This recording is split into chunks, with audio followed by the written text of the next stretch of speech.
ధనురాశి వారికి ఈ వారం మధ్యస్థమైనటువంటి ఫలితాలు గోచరిస్తూ ఉన్నాయి. లాభస్థాన స్థిత రవిగ్రహము, లాభస్థాన స్థిత శుక్రుడు, అలాగే ఈ వారం చివరిలో యోగించేటువంటి చంద్రుడు, వెరసి 3 గ్రహాల తాలూకు శుభ ఫలితాలు ఉన్నాయి. రవి శుక్రుల యొక్క లాభస్థాన స్థితి ఆర్థికంగా ఉపయోగపడుతుంది, ఆరోగ్యపరంగా ఉపయోగపడుతుంది. అలాగే కుటుంబపరమైనటువంటి వ్యవహారాల పరంగా కుల ఆచారాలను పాటించేటువంటి విధంగా ప్రోత్సహిస్తుంది.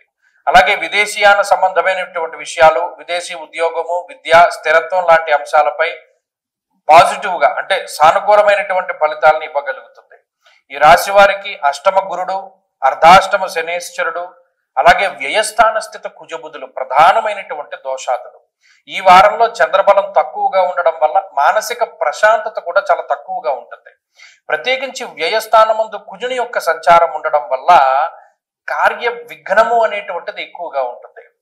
అనుకున్నటువంటి సమయానికి ఇది పూర్తి చేయలేకపోతారు. అలాగే ఏదో ఒక ఆటంకము అనేటువంటిది వస్తూ ఉంటుంది. ప్రత్యేకించి అనవసరమైనటువంటి పనులపై సమయాన్ని వెచ్చించవలసినటువంటి పరిస్థితులు ఉంటాయి. ముఖ్యంగా కుటుంబపరమైనటువంటి విషయాలు వెనక్కి లాగుతూ ఉంటాయి. మానసికంగా అవి ఎక్కువ ఇబ్బంది పెడుతూ ఉంటాయి. కుటుంబం నుండి సపోర్ట్ దొరకకుండా ఉంటుంది. సరే ఫైనాన్షియల్ సపోర్ట్ అయినా లేదో మోరల్గా కూడా లేదా ఓరల్గా కూడా మాటపరంగా కూడా వాళ్ళు ఏమైనా సపోర్ట్ చేస్తారేమో అని ఆశించవలసి వచ్చినప్పుడు ఆ సపోర్ట్ కూడా దొరకదు. ఇవి ఎక్కువగా ఇంపాక్ట్ చేసేటువంటి విషయాలు. అలాగే గత వారం నుండి కూడా నేను చెప్పుకుంటూ వస్తున్నాను, విలువైనటువంటి వస్తువుల్ని చాలా జాగ్రత్తగా పెట్టుకోవలసింది ధనురాశి వారు.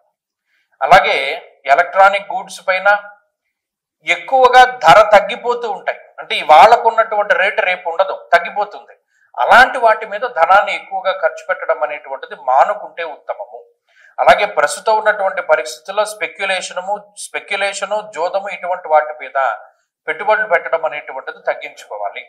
అలాగే కష్టే ఫలి అనేటువంటి విషయాన్ని దృష్టిలో పెట్టుకోవాలి. అదృష్టం తక్కువగా ఉన్నది అనేటువంటి విషయాన్ని అంగీకరించడం కూడా ఉత్తమమైన